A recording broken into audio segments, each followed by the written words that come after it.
Hi everyone, my name's Coral and I go to St Margaret's Church. The passage I'm going to be reading from today is from Acts 9 verses 32 to 43. However, I will be focusing on the section from verses 36 to 42, so I'm going to read that now.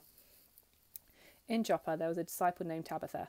In Greek her name is Dorcas. She was always doing good and helping the poor. About that time she became ill and died, and her body was washed and placed in an upstairs room. Lydda was near Joppa, so when the disciples heard that Peter was in Lydda, they sent 2 men to him and urged him, "Please, come at once."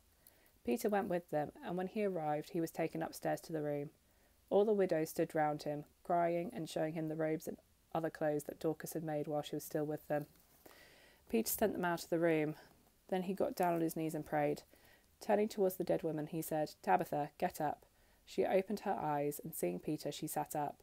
He took her by the hand and helped her to her feet.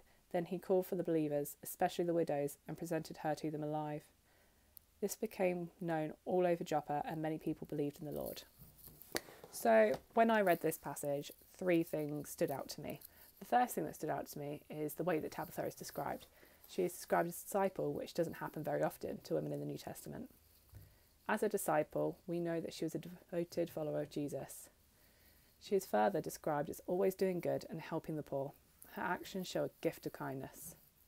The second thing that stood out to me was when Tabitha died, many people gathered to mourn her. They showed Peter the clothes that she had made to help them while she was still alive. The way Tabitha lived had touched the lives of many others around her. The final thing that stood out to me was that when Peter raised Tabitha from the dead, this demonstration of God's power led to many believing in the Lord. Not just those who had gathered around her bedside, but many others across the town of Joppa. Tabitha's way of living had an enormous impact in her community, which allowed for the message of her raising to spread quickly throughout her town and for numerous people to come to believe in God. Because Tabitha had led her life following Jesus and was committed to the poor and doing good, she was able to evangelize through her actions. God used Tabitha's gift of kindness to bring others to believe in him, in the same way that he could use the gift of preaching to inspire people. We can apply what we have read in this passage to our own lives today. If we were to live our lives like Tabitha, by doing good, helping the poor, and speaking out against injustice, we too can use kindness to demonstrate God's love and power.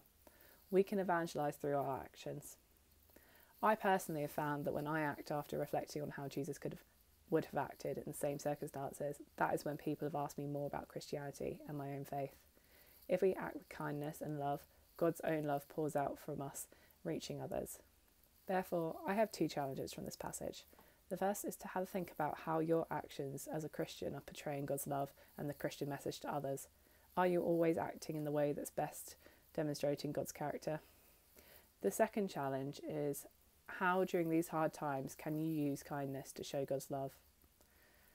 Let me end in prayer.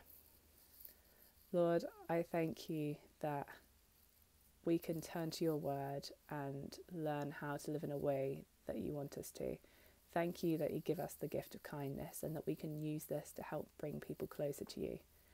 I pray that during this hard time, you can allow us to use kindness to draw people close to you and keep them safe. Amen. Amen.